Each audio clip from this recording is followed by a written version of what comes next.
আজি 8 জুন 2025 আৰু আমাৰ ঘৰত সৰু এটা প্ৰগ্ৰাম হৈছে যাৰ কাৰণে মায়ে নাম গাইছে। আহকচোন আমি শুনো।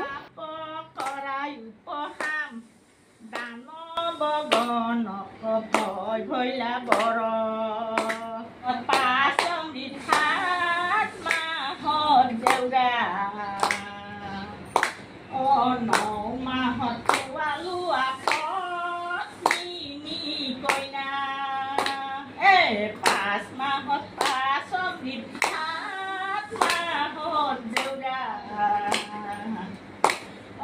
ন মাহত খোৱালো আকত কইনা মাটি ধৰি কি আশ্ৰমত থৈল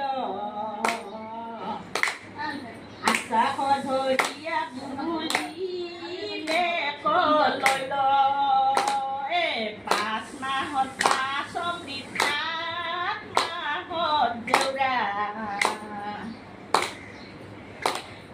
ন মাহত খোৱালো আকত কইনা যাব দেখে নাহিকে তোমাৰ স্বামী